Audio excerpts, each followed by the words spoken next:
Nana Muhammad manyang derajat Rasul mulia Ibunda Nabi Nana Aminah Ayah Abdullah Quraish mulia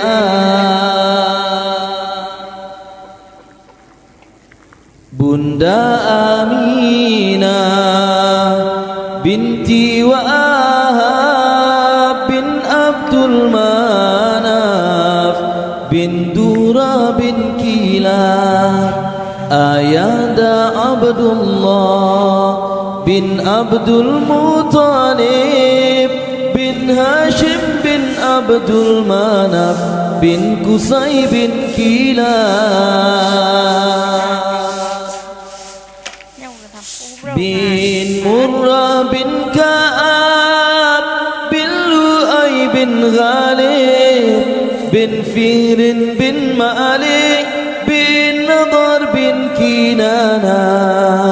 bin Khudaimah bin Mudrika bin Ilyas bin Mudar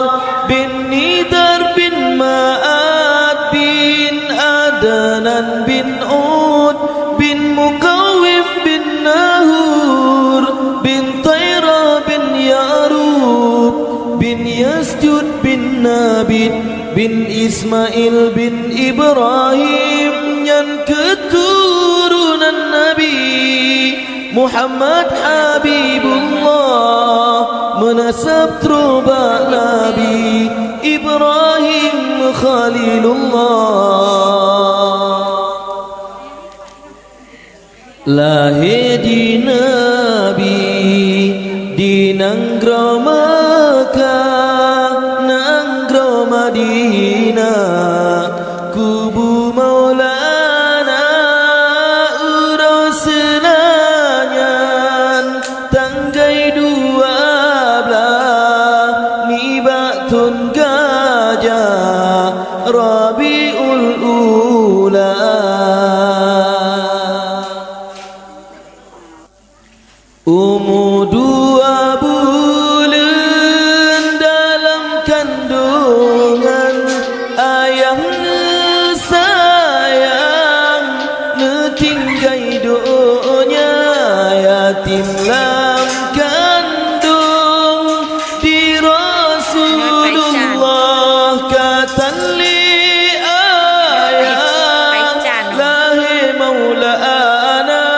kamati majusi semua hancur dumpuna patung-patung berhala sampai leura bergetar Kaabah senang di Kaabah dengan lahir Maulana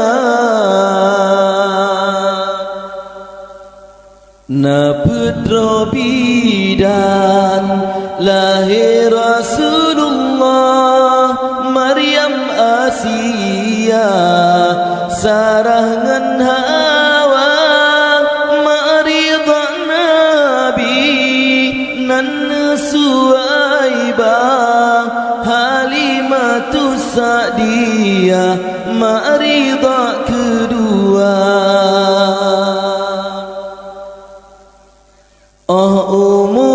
umunamtun di Rasulullah hendak Allah sakit di pamahana trip sakit wafud Aminah lihatali ayah kata lempama yatim masajud Nabi hendak barabi nyan kehudib Maulana tinggai sajane Abdul Muttalib yang asuh hudib masajud di مولانا umur peloton Nabi Muhammad hendak hadarat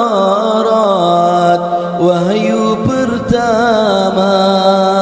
ke Rasul Allah Nabi ni angkat di sini tempat di Gua Hira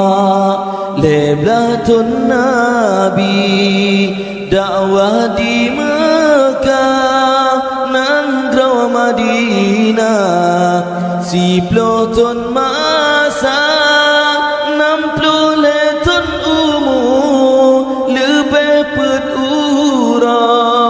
Nabi bertanya netinggai dunia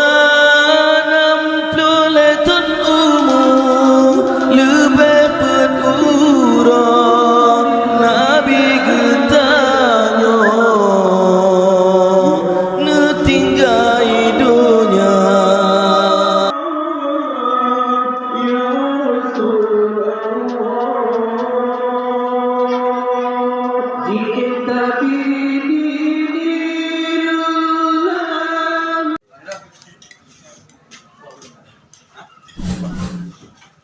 Nabi getanyo Nana Muhammad Manyang derajat Rasul mulia Ibunda Nabi Nana Aminah Ayah Abdullah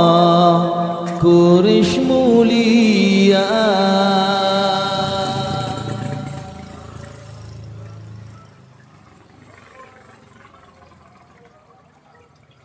Nabi Muhammad diundang di satu raja yang paling hebat, 3 raja yang paling zalim, 3 raja yang paling perkasa yang cukup jai asra, cukup jai pasukan. Soalnya rajanya ni Raja Malik bin Dinar. Dihoi sama utusan. Hai utusan tu. Jak kata Abah Muhammad bin Abdullah di kota Makkah. Pegah Muhammad di